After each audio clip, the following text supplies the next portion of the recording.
Okay, let's jump straight into it, ladies.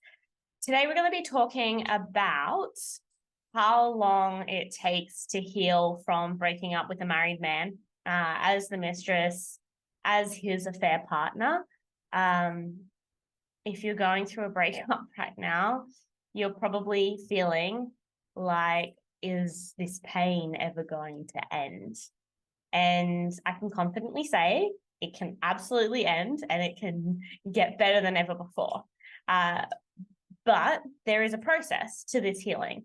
And after going through an affair relationship, affairs are built off the back of inconsistency, not really knowing where you stand, a lack of commitment, which essentially lowers your self-esteem. So when you're going through a breakup and your self-esteem's already low, you're taking this massive hit of worthiness, where a healthy relationship breakup can be painful, but the breaking up of a partnership doesn't have to break you. It can be painful, but it doesn't have to break you, and it can be healthy and amicable and more of a conscious breakup. This in this affair situation, I bet I'm sure a lot of you are going through a breakup that was messy or that was closed with a lack of clarity or feeling like you didn't have the closure you needed. You might have got the closure you needed, but you might have been discarded in the process, or put down or shamed or judged or made wrong for breaking it off. You might have felt supported, but also like, you got to do what you got to do, but I'm going to be struggling because of your decision of what you've chosen to do. So then they might support you, but at the same time, there's also not support in that comment. So just to quickly clarify, I was in a 7-year affair. I don't want to keep saying that story because I do say that line a bit. And 7 years is a significant time. I know a lot of you have been through 4-year affairs to 15-year affairs to 20-year affairs. It's actually extremely common. And if you're in a really long-term affair at the moment, you're actually really not alone. There's lots of people listening to these videos that are in long-term affairs. It can be short, a few months. And because of the emotional turbulence, it still has a significant impact on your life. And it can also be extremely long term and again, have such a significant on your emotional well-being that the repair after an affair takes time. And so you're probably wanting me to get to the chase and ask just like fully straight up, how long did it take me to get through my affair? And it was on April 14th. I, for a moment, thought that was Valentine's Day. And I was like, okay, I was just picking a random number. I didn't mean to pick Valentine's Day, but I didn't pick Valentine's Day. No, you healing for your breakup doesn't happen on a specific day. It happens over time. And I know you're probably like, I don't want to hear that. I want to know how long specifically it's going to take. And we can definitely go through the stages of healing. Or I can share my stages of healing. But when often the reason why we ask this question is because we're seeking some sort of certainty and clarity, and certainty and stability that it is going to be okay, that you are going to get through the pain that you have been swamped with on a day-to-day basis at the moment while grieving your affair partner. And it's hard. There's so many questions, the feeling of not ultimately being chosen at the end of the day or not being good enough to be chosen. And that's not the truth. And I know deep down, you know, you're worthy of so much more. His capacity to be able to fully commit to even one person, not even just yourself, but he's not even committing to his wife in the fact that he is deceiving the relationship that he is committed to. And so that in itself says a lot about his capacity to hold a commitment and stay in integrity with that commitment that he has chosen. So as much as you take it personally and it feels like a personal hit, and I understand, like, I too took it personally, and I too, moving into future experiences of different, like, business relationships or all sorts of things, we can take things personally. We are human. And at the same time, this experience and the way that this has unfolded isn't because you're not worthy of something more.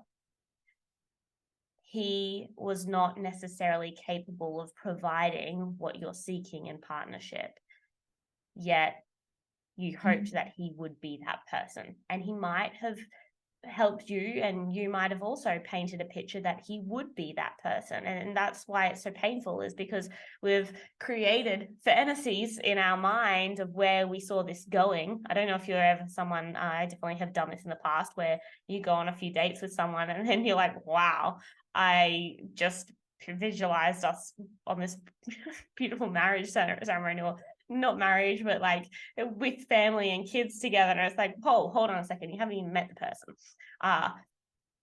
Now that's in dating, but in an affair relationship where there's lots of promises but a lack of follow through, then you, in order to escape the lack of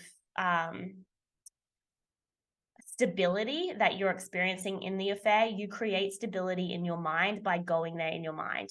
And if you think about it, it's so much faster to go there in your mind than it is to go there in the physical, because going there in the physical could take years for him to actually act on it, or for you to, in partnership, to be able to create that, or it might actually crumble and not happen, because if you ask for certain things like monogamy, like commitment, if you ask for certain needs to be met and he can't provide them, then it could ultimately mean that you're not compatible, and you have to face that lack of compatibility. And so there's a rupture in the relationship, or there's a transition in the relationship going from a romantic one to something that's not.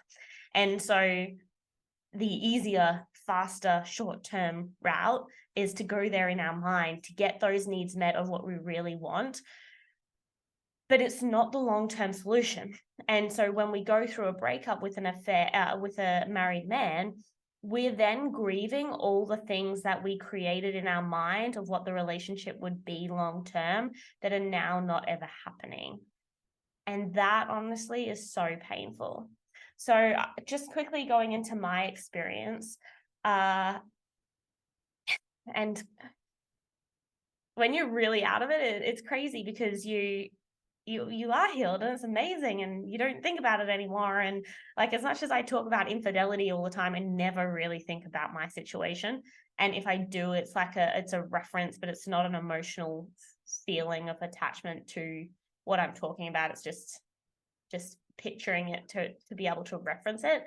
I can truly say that I've grown in so many ways through this healing process, and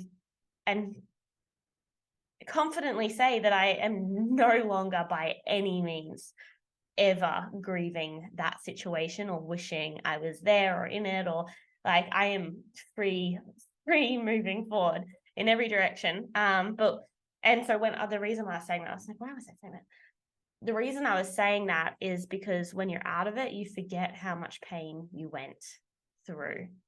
And sometimes what I do is I actually intentionally access it through some music that I listened to when I was in the affair and grieving, so that I can, not to go back to the affair relationship, but so that I can connect to the depth of pain that you guys are experiencing, you people.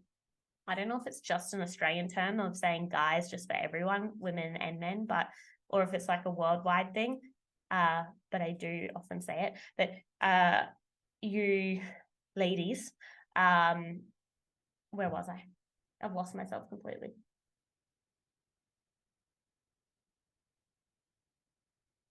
Oh yes, I was saying that I would actually go into this music of the past that I listened to when I was in grief, when I was in the affair, in order to like feel what you guys are feeling going through the affair. Because when you heal yourself, you forget how painful it was because you're not feeling that pain anymore. It's kind of like childbirth. Not that I've birthed a child, but women forget how painful it is to rebirth another child, and you do forget how painful it was. So that I give you, that it will get better and you won't be in the pain that you're experiencing right now.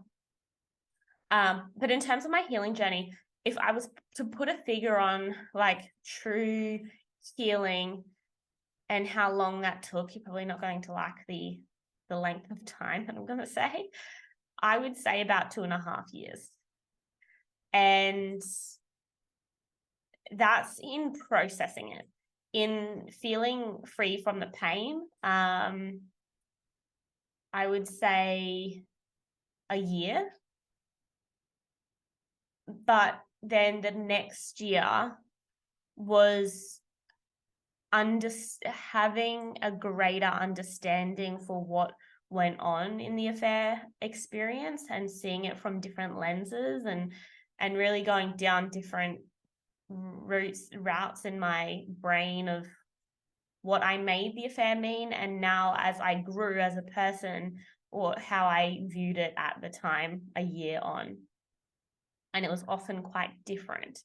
So probably in the pain about a year, then in the processing, which when you're processing and seeing things from a different level, you have pain come up, and you might be doing better like in your day-to-day life and really enjoying yourself, but then you have a flashback, and then you have an emotional kind of, I would say, purge of emotion from what you experienced in your past, all the emotion that you're holding in from the past, and then it's brought to life with a deeper understanding and clarity.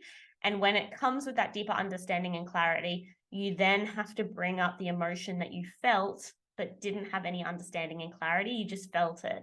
Once you attach the meaning to it, to the emotion, then it can be released. And so I would say then the next year was really about my own relationship to that affair experience, to the experience of being the other woman in that dynamic. That too had like lots of healing, understanding, anger come up, and like powerlessness come up, like so many things, but it was not, my life was moving forward, if that makes sense. It wasn't like, if you're going through affair grief right now, it wasn't like that at all. If I picture what you're going through, it was, the second year was like a lot better, but I would often think about different experiences and process them and release them while going about my day-to-day life and enjoying parts of my day-to-day life. And then that extra half year that I popped in there would be a growing a maturity in myself continually. And also just, you kind of go through stages of the affair where you're in grief, powerlessness, which is at the real bottom level of the energy vibration pyramid. So it's like this grief and this powerlessness that you're feeling. And then I would step into anger, where it was a bit like, how did that happen? Why did that happen so long? How long? And why was I taken advantage of in that way? And why wasn't I treated better? And kind of having like taking back your power and protecting yourself in a way that you didn't have that self-protection before by any means. And so I feel like that second year was having more of an understanding and a self-protection for the pain of the experience that you went through. And then I would say moving forward after that is a real maturity that arises where you're free and there's no real meaning that you give to the affair experience, or not a charged meaning. It was an experience, it was something that I grew from, and I'm super grateful for. And I learned such beautiful lessons, and I wish them their own growth and healing without being attached to it, and them the best without being attached to it. And I'm moving forward. I'm detached from that experience as labeling myself in that experience. That was an experience, and that's what it was. But I'm completely moving forward from that. And I think that also, in order to get to that place of detachment, and also being able to feel gratitude and love for the experience, is a whole nother level of healing. And that healing comes with time, comes with forgiveness. And in order to get to that level of healing, we do have to go through that stage of kind of fighting for ourselves, like seeing what we didn't get that we needed, and taking our power back in a way of self-protection. Whereas before it was like, I really want to support him and I don't want him to feel hurt and all of that stuff. That's like the base level. Then it's like getting our power back and actually feeling some uncomfortable emotions, which you might not be feeling at the moment, like anger. You might definitely be feeling all of those emotions as well. And then it's like just gratitude, appreciation, and really forgiveness for that whole experience without having to dwell on it or be a part of it. And it just was what it was. And if this wasn't my work, I like it wouldn't, it's not really a part of me or an identity or a label that would ever really show itself. It, like, I would have forgotten it, that it really even happened to a degree, because yes, it was a significant amount of time, but the emotion has all been released. I would be I usually don't use such closed statements of all emotion has been released, because I'm sure there's different things that could come up in meditation or in my own spiritual growth moving forward, or as I age and understand more things from different angles. I definitely could release things, but it's not something I think about or ever invest my time in. From a personal level, obviously, I am invested in you ladies, in supporting you, and so my awareness around or my education on this experience is continuing to have my feet in affair relationships, or other woman mistress type dynamics. So that is a completely different thing. Anyway, everyone's healing is completely different, and it really also depends on your own attachment trauma in childhood and how you are able to detach from experiences that were not necessarily emotionally healthy or stable. So everyone's journey of letting go is very different. That just reminded me, if you haven't heard of the book Letting Go, which is a yellow book, and has like it's white and yellow, and it has like a kind of diagonal line, like two triangles of white and yellow kind of. It's a really good book on letting go, and I would recommend reading that if you are going through the breakup of an affair relationship. Everyone's experience is different. Everyone's length of affair was different. Everyone's depth of emotion that was experienced, the roller coaster ride of emotion, is different. Don't judge your healing timeline. It's all necessary, and it's all bringing up parts of you that need to be acknowledged and healed. So if you're taking longer than you feel you want to, it's an experience that needs to be felt. Honor that. It does take time. Give yourself time. Don't jump into any other relationships just yet. Give yourself that time of feeling in the aloneness, in the lack of worthiness. It does get better. So I leave you with that, sending you all my love while going through this affair breakup. It's not easy at all. Bye for now.